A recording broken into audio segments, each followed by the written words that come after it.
Hello, everyone.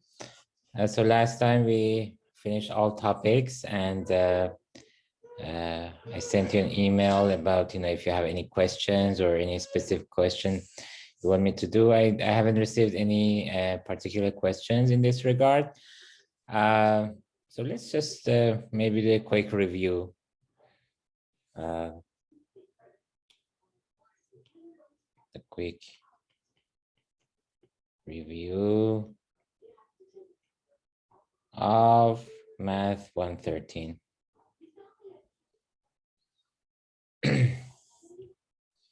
Okay, so we started with the topic of limits.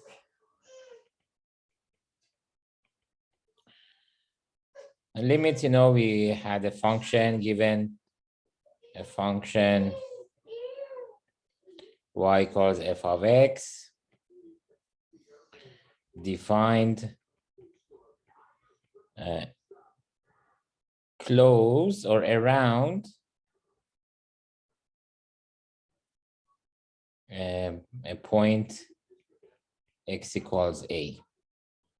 So when you want to define the concept of limits, the function doesn't have to be defined at a, but it has to be defined around a. So as x gets closer and closer to a, from right or from left, the function must be defined there. So all points close to a must be in the domain. But if a itself is not in the domain, that's okay. Mathematically, if you want to define, we can say that the function has to be defined on an open interval containing a, but excluding a itself. So, and basically, we will call it in a, if you're taking, for example, analysis course, you'll call it, a neighborhood of a, excluding the point a itself. So let's say we have a function defined on defined around the point a, or deleted neighborhood, they also call it, when you delete the point a itself. Then we say the limit f of x as x approaches to a equals L if values of f of x get closer and closer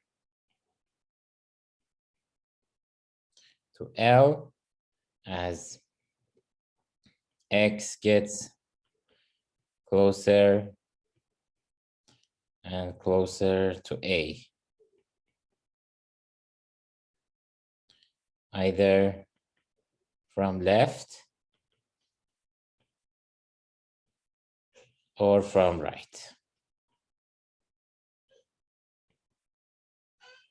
So let's look at, for example, this function here. See, let's say this is 0.3, and let's say this is 4. So see, as x gets closer and closer to 3, look at the outputs. The output gets closer and closer to 4, whether from right or from left.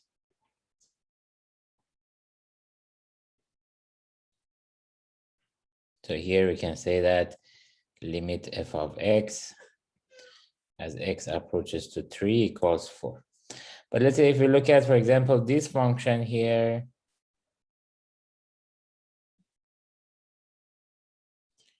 let's say again, this is 3, and this is, let's say, 2, and let's say this is 4. So here, if we talk about the left limit, if x gets closer and closer to 3 from left, for example, these values here,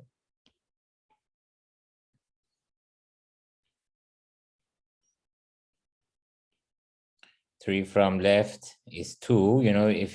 If x gets closer and closer to 3 from left means smaller than 3, but getting closer and closer to 3, the outputs get closer and closer to 2, as you can see from the picture. But the right limit, similarly, right limit is 4, because if you look at the inputs that are very close to 3, but to the right side of 3, meaning that a little bit bigger than 3, then the outputs will be very close to 4. So the right limit will be 4. And if you want to talk about the whole limit does not exist, because there is no number L such that if x gets closer and closer to 3, f of x gets closer and closer to that number L overall, because we cannot say that number L is 2, because if x gets closer and closer to 3 from left, f of x gets closer and closer to 2. But if x gets closer and closer to 3 from right, f of x does not get closer and closer to 2. So we cannot say L is 2. Similarly, we cannot say L is 4, and there is no number L. So limit f of x as x approaches to 3 does not exist. So basically the criteria that we can use is this, that limit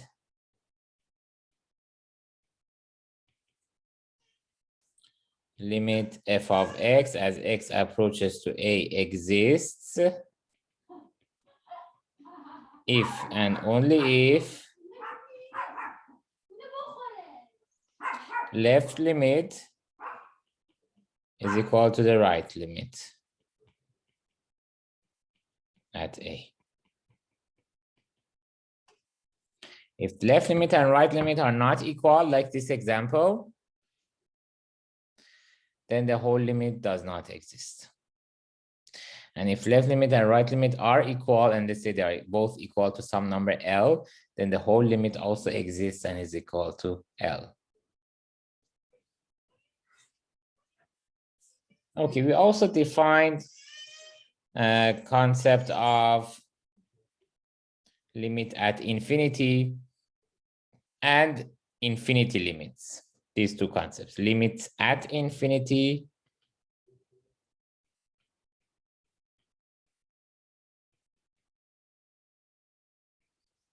and limit at minus infinity. So let me not repeat the definitions here, but maybe I can explain them with a picture here that, when do we say that the limit is infinity and the limit is L at infinity. Let's say if we have a picture like this, and let's say this is y cos f of x, then we can say that limit at infinity is L, because as x gets larger and larger, the values of f or the y values get closer and closer to L. So in this case, we call y cos L a horizontal asymptote, meaning that the values of f will get closer and closer to that number L as x gets larger and larger with positive sign, right? If x gets larger and larger with positive sign, then we will say x goes to infinity. Like, for example, 1,000, 10,000, 1 million. Now for limit at minus infinity equals L, we will can have a picture like this. So this is, let's say, y equals L. And this is the function that as x goes to minus infinity, meaning getting closer and closer with negative sign, the values of f get closer and closer to L. The y values get closer and closer to L. So in either case, whether limit f of x goes to infinity equals L, or whether limit f of x as x goes to minus infinity equals L, we say that y equals L is a horizontal asymptote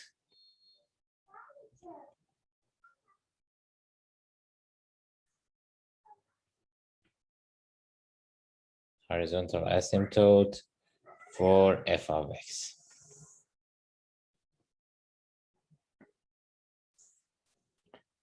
So this was limit at infinity, the concept of limit at infinity. And then we also had the concept of infinity limits, which was related to vertical asymptotes. Infinity limits. So we defined a limit f of x, let's say x approaches to a plus equals infinity, and limit f of x, x approaches to a minus or a plus equals minus infinity, limit f of x, x approaches to a minus equals infinity, and limit f of x, x approaches to a minus equals minus infinity. So we defined these 4 types of limits. And again, in either case, whether the first limit happens or second or this third or fourth, in any of these 4 cases, if even one of them happens, then we say that x equals a is a vertical asymptote for f of x. And the reason is, for example, let's say, if I want to show you, let's say limit f of x, x approaches to a plus equals infinity. So let's say this is x equals a, and let's say this is your function. So here we can say that the right limit at a is infinity. Or let's say if we have something like that, then we say the left limit is infinity, right? Right limit means as if x gets closer and closer to a from right, so a little bit bigger than a, then you look at the y values, they become bigger and bigger, like 10 or 100 and 1,000, 10,000, and so on as x gets closer and closer to a from right. So these, in this case, we say right limit is infinity. This one means the left limit is infinity. Similarly, if the right limit, for example, is minus infinity, then we need the curve to be going to minus infinity. It means the y values will get smaller and smaller, like minus 10, minus 100, minus 1,000, and so on. Okay. So again, in either case, if any of 4 conditions above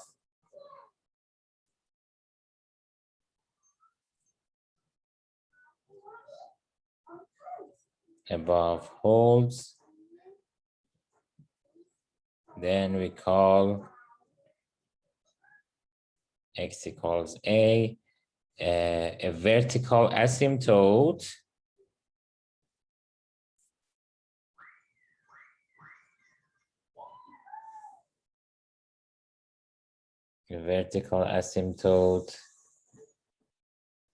or VA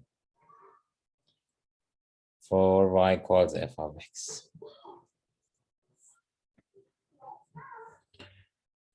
So, and what are the potential vertical asymptotes, or the candidates for vertical asymptotes? Candidates for vertical asymptotes. So roots or zeros of denominators, and also roots or zeros of expressions appeared in front of logarithms.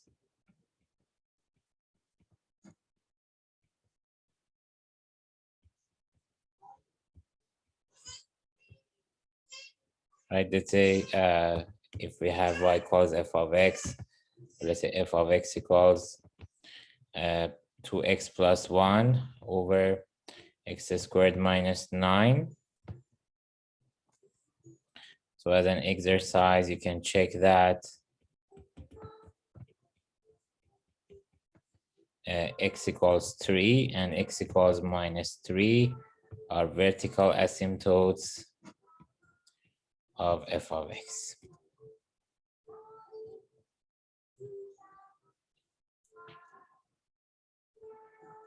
Or another exercise, if you have, let's say, f of x equals log 2x plus 1,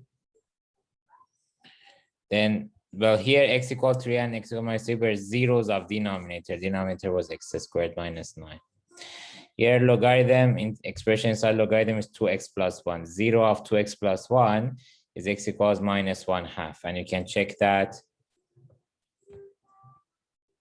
Check that x equals minus 1/2 is a vertical asymptote for f of x.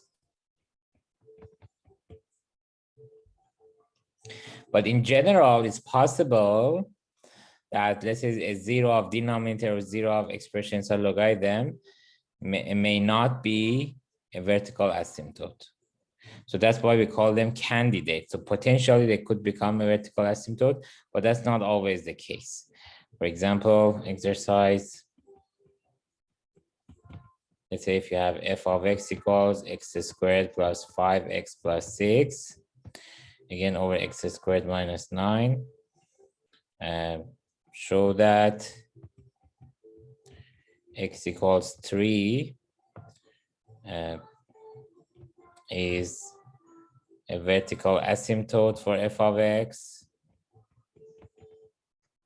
but x equals minus 3 is not a vertical asymptote for f of x.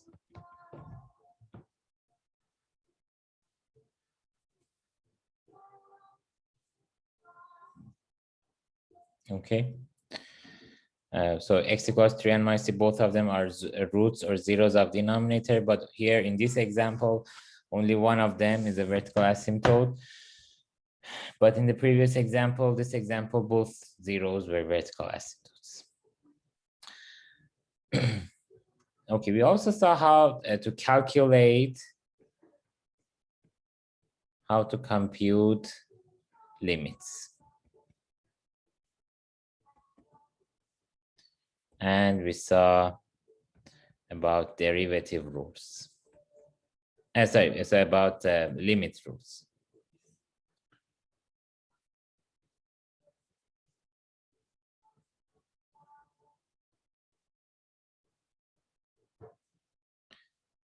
So basically, if I want to summarize this, we saw that if, let's say, first of all, if you have a polynomial p of x, let's say x approaches to a, this is equal to p of a. If you have a polynomial, like for example, let's say x squared plus 5 or 5x cubed plus 6x squared minus 1, any polynomial, and you want to find the limit as x approaches to a, seems that the screen is freezed. If you want to find the limit p of x as x approaches to a, you can simply replace x with a and evaluate p of x at a, which means you just need to simply find p of a. So for example, let's say limit x cubed minus x plus 1, x approaches to 1.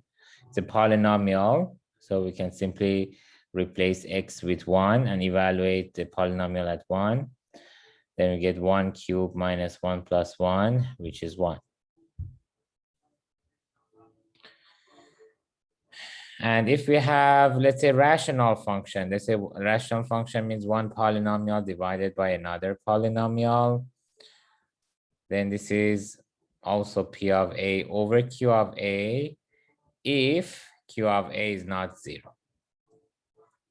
As long as the number a is not a root or 0 of denominator, then still for finding the limit, we can simply replace x with a in top and bottom. But what about if q of a is 0? If q of a is 0, then you have to check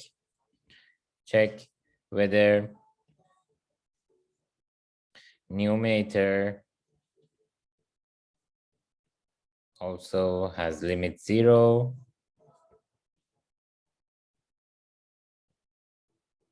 or not. So if you have a non-zero constant over 0, then the answer is either infinity or minus infinity. So basically, how can we figure out whether infinity or minus infinity? So we can look if it's, for example, a positive constant over 0 plus. Because this 0 that we say here should be a limit 0. If it's exact 0, then the answer will be undefined because a number over 0 is undefined if it's exact 0.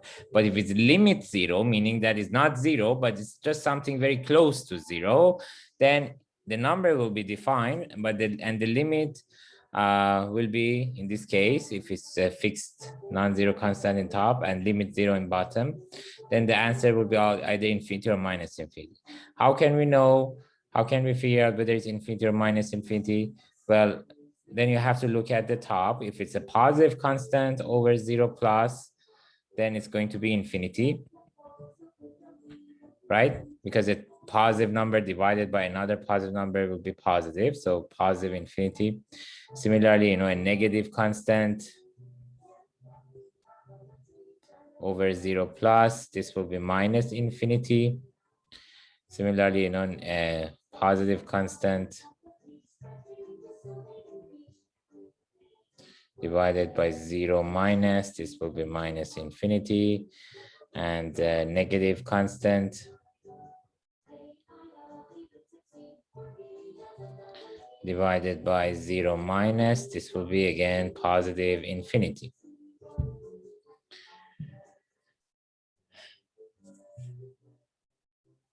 So like, the way you would find out about the overall sign of a number or of a fraction that you learned in middle school. So still same rule happens, positive over positive is positive, positive over negative is negative, and so on.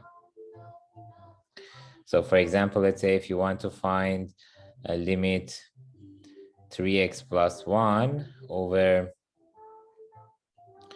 let's say, x plus 2, x approaches to minus 2 plus. So then I'll have 3 times minus 2 plus 1 divided by minus 2 plus 2. So minus 2 plus 2, minus 2 plus means a number a little bit bigger than minus 2. If I add that with 2, I get something a little bit bigger than 0, right? So this means a number a little bit bigger than minus 2. So if I add it with 2, the result will be a bit bigger than 0. So the answer, we can write it as minus 5 over 0 plus, and that will be minus infinity.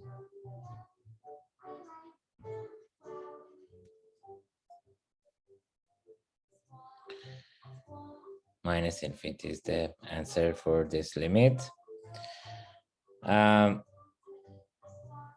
So remember, we were looking at the case where denominator is 0. Then we said, okay, let's look at the numerator. Is it also 0 or is it non-zero? If numerator is non-zero constant over 0, then the answer will be infinity or minus infinity. But what about if numerator is also 0? Next case. If numerator is also 0, or let me say has also limit 0,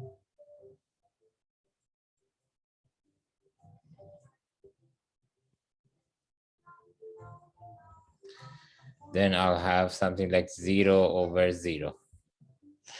0 over 0 is called an indeterminate form. Why is it called an indeterminate form? Okay, why is it called an indeterminate form? Well, the reason is, because the answer could be potentially anything. It's not determined. Depends on the function and the type of the example. The answer could be 0 itself, could be infinity, could be 5, could be 10, could be -2, could be anything. So that's why it's not determined, and depends on the example and the type of the function. So to find a limit which is of indeterminate form, what can we do? We can either simplify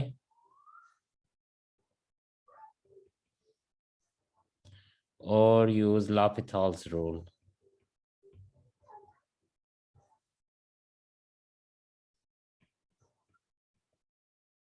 So for example, let's say if you have limit x squared minus 4 over x squared plus 5x plus 6 as x approaches to -2.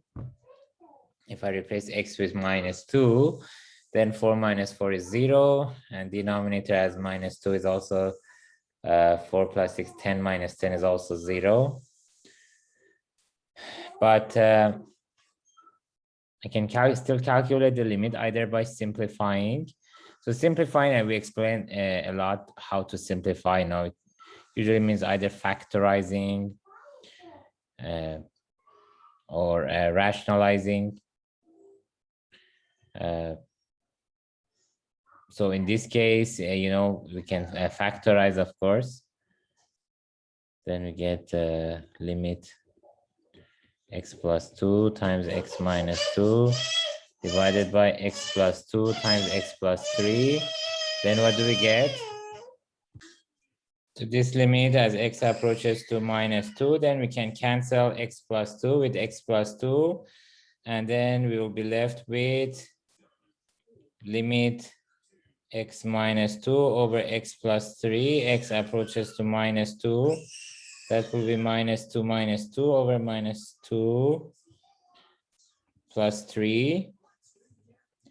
See, after we factorized and cancel the common factor, then we won't have 0 over 0 anymore. See, look at this one, x minus 2 over x plus 3. As x approaches to -2, will be -2 over -2 plus 3. And that's -4 over 1, which is -4. Okay, so we can do, find the limits by simplifying. Or if you want to use L'Hopital's rule, let's do the same example with L'Hopital's rule. So please note that and recall that L'Hopital's rule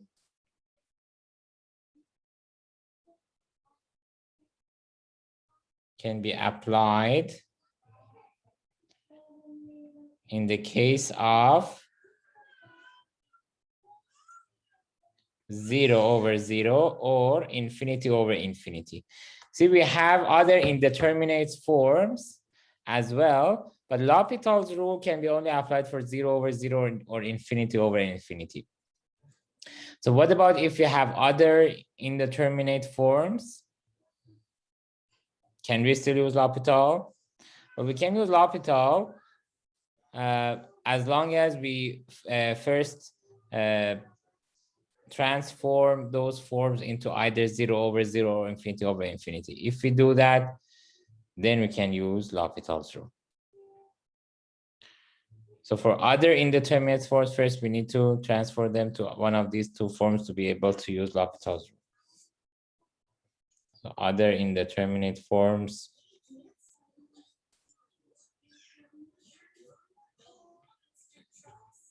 such as 0 times infinity, or let's say infinity to power 0,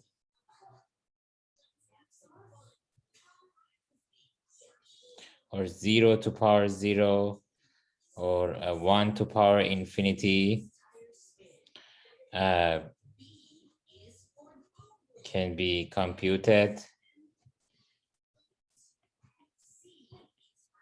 using L'Hopital's rule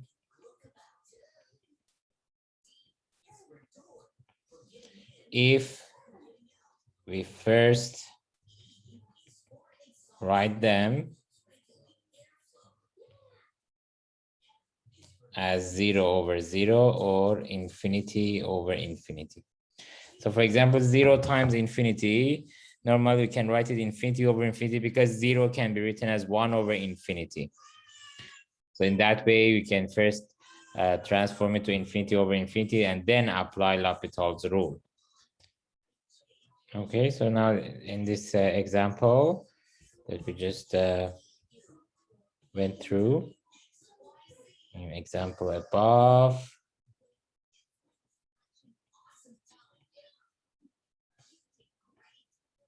we had limit x squared minus 4 over x squared plus 5x plus 6.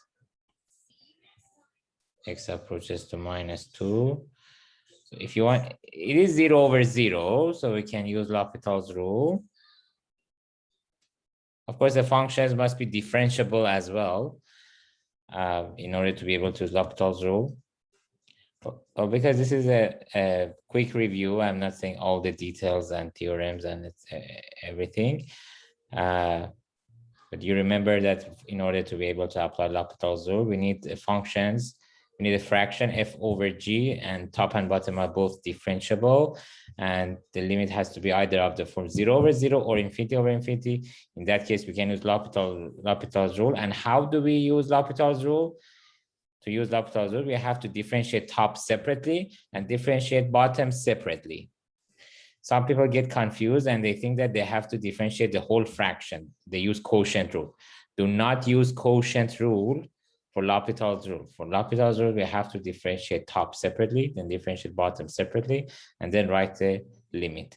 So we can write this limit as limit the derivative of top, which is 2x, divided by derivative of bottom, which is 2x plus 5.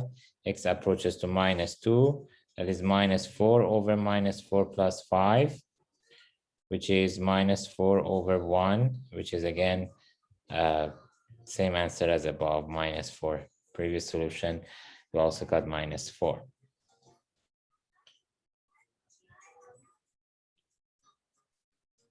Okay, so please be careful about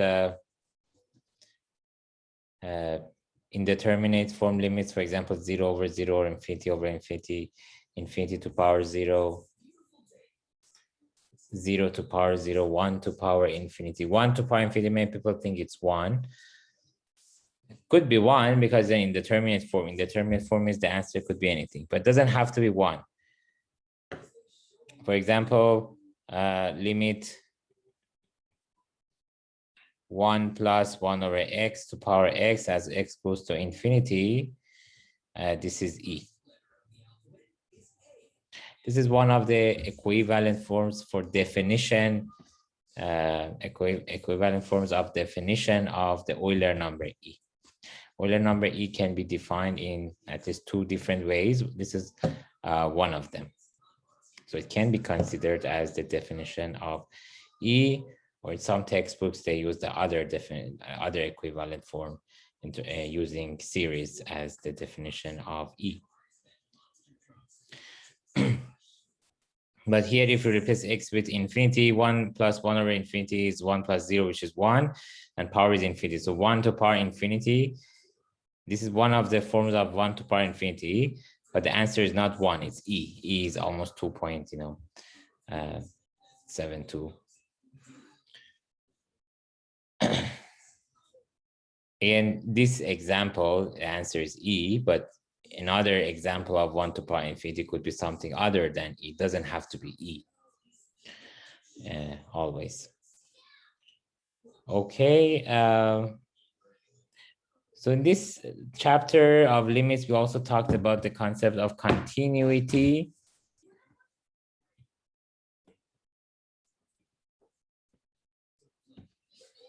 So how did we define a continuous function? Definition, a function f of x is called continuous at a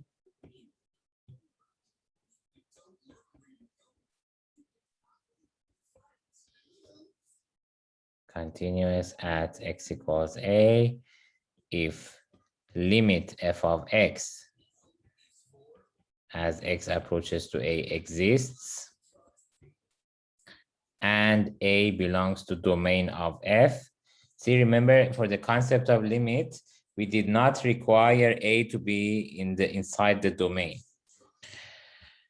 It is possible that a is not inside the domain, but limit of the function as x approaches to a exists. But for the concept of continuity, we are requiring a to be inside the domain, and we also require limit f of x to exist. And we also require that the limit f of x as x approaches to a must be equal to f of a.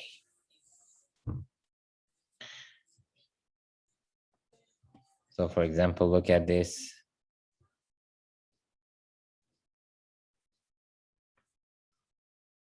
Function.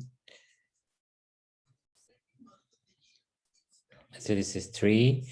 So here we saw that limit f of x approaches to 3 does not exist. So we can say that f of x is discontinuous at x equals 3. But for example, if we look at x equals 5, and let's say, for example, this is, let's say this is 2, this is 4, and let's say this is 5.2, let's say. So at x equals 5, however, a limit f of x as x approaches to 5 equals f of 5 equals 5.2. So we can say that f of x is continuous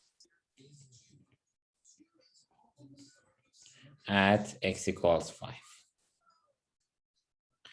So the continuity, of course, depends on the function.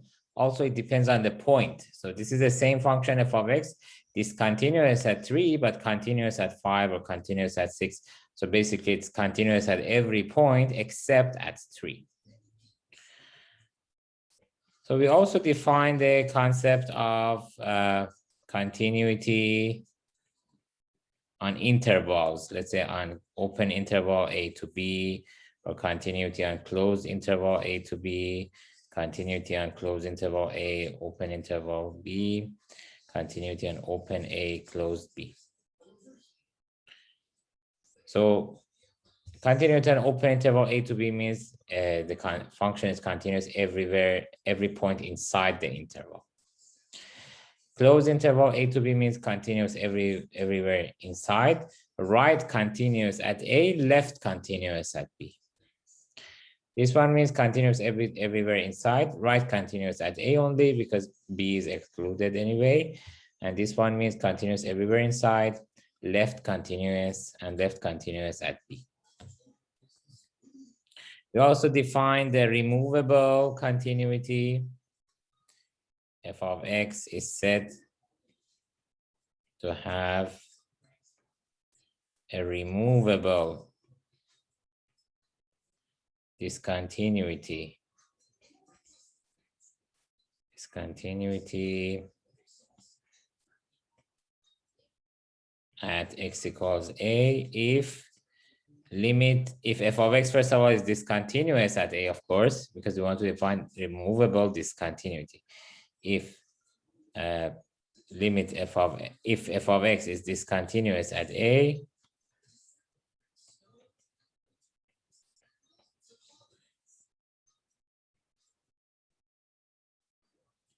at x equals a, and if limit f of x as x approaches to a exists and is finite, of course. When you say exists, it also means it's finite, but just to emphasize, and is finite. If limit f of x exists and is finite, let's say if it's 6, But f of a, let's say it's not 6, f of a is let's say 7, or f of a, maybe it's undefined. But as long as limit f of x exists and is finite, let's say 6, I can define or redefine f of a as 6, and then the function becomes continuous. So as long as the limit exists, even if the function is discontinuous, it's a small issue. We can remove it, we can solve it easily by defining or redefining f of a as the value of the limit, and then the function becomes continuous at that point. And in that case, we call the function to have, we say that the function has a removable discontinuity. Now, if we look at the example above that we said, at 3, the function is discontinuous. Is it removable or non-removable? It's non-removable because limit f of x as x approaches to 3 does not exist. But let's say if we have a function like this,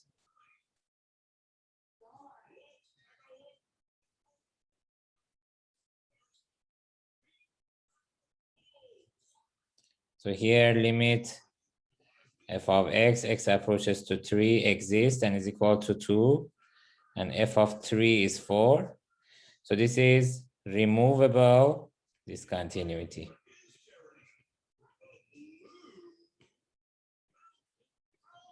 It's discontinuous because limit of the function and f of a are not the same, but it's removable because limit exists and is finite. So I just need to redefine, I can easily redefine f of 3 to be 2, and then the function becomes continuous. I can remove the discontinuity by just redefining f of 3 to be 2. This is what's about concept of continuity. We also saw some applications of continuity, and maybe the most important one of them was intermediate value theorem.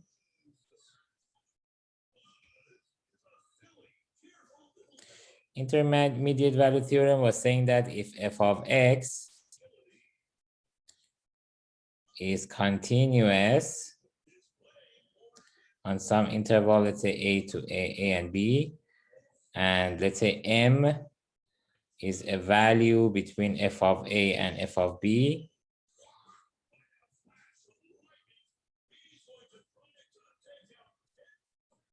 then we can say that there exists c between a and b such that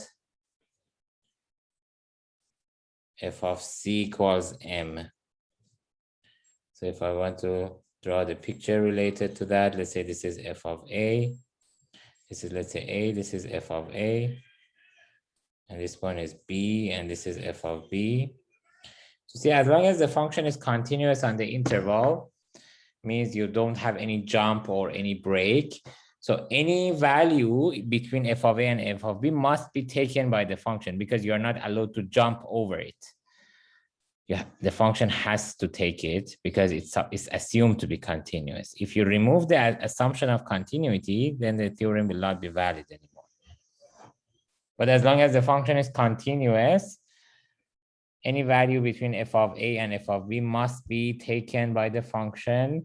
So for example, here, let's say if this is y equals m, and m is between f of a and f of b here. So the theorem predicts that this value m must be taken by the function, meaning that at least for one input c, the output will be m. And it is the case here because, you know, for this value c, c is here. If I take this one as my c, then m is equal to f of c as predicted by IVT. Okay, one application of IVT itself is proving existence of roots and also estimating the roots. So we can find out whether a given function has a root between two numbers. And if it does, how to estimate it. because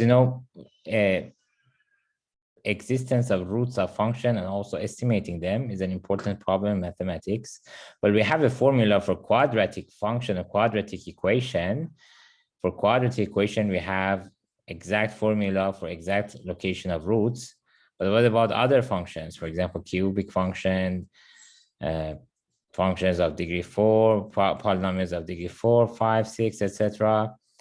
Or let's say trigonometric function, exponential function, logarithmic functions. How can we find roots of those functions? Not every function in the world is a quadratic function.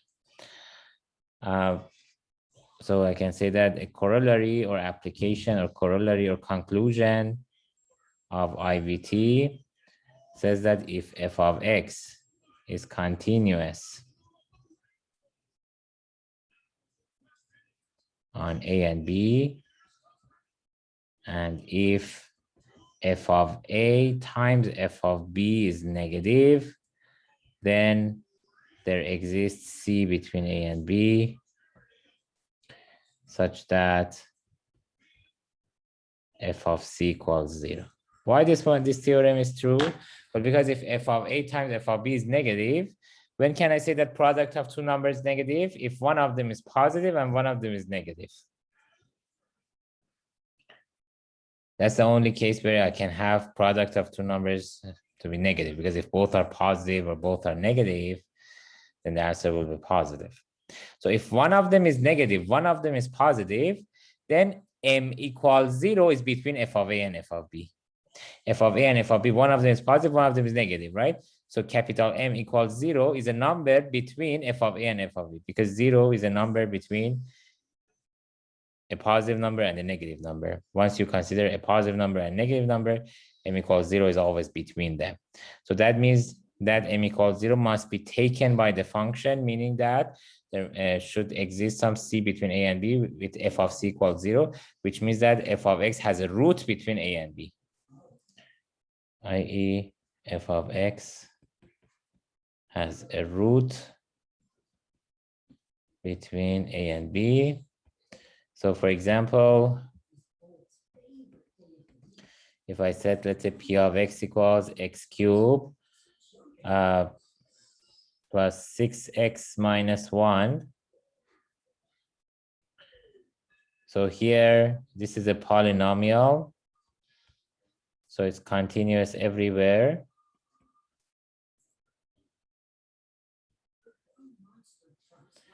Continuous everywhere. And p of 0, let's look at p of 0 times p of 1. P of 0 times p of 1 means minus 1 times 6, which is negative. So by corollary of IVT, we can say that p of x has a root between x equals 0 and x equals 1. So this proves existence of a root between 0 and 1. How can we estimate the root between 0 and 1? Well, that we also saw in that chapter in the topic of IVT. We saw how to estimate the roots. If you remember, we said that we have to look at the midpoint between 0 and 1, which is 1/2. Then look at p of 0 times p of 1/2 and also p of 1/2 times p of 1. One of these two quantities will be negative as well. So for example, if p of 0 times p of 1/2 is negative, that means the root, we can narrow down the root to be between 0 and 1/2, not only between 0 and 1, but also between 0 and 1/2. Once we narrow it down between 0 and 1/2, we can narrow it down further. We just need to look at the midpoint between 0 and 1/2 again, which is 1/4. And then look at the p of 0 times p of 1/4 and p of 1/4 times p of 1/2. Again, one of these two quantities will be negative. For example, if p of 1/2, 1/4 times p of 1/2 is negative, that means the root will be between 1/4 and 1/2. So we can narrow it down between 1/4 to 1/2, and then continue this process and narrow down the root further and further.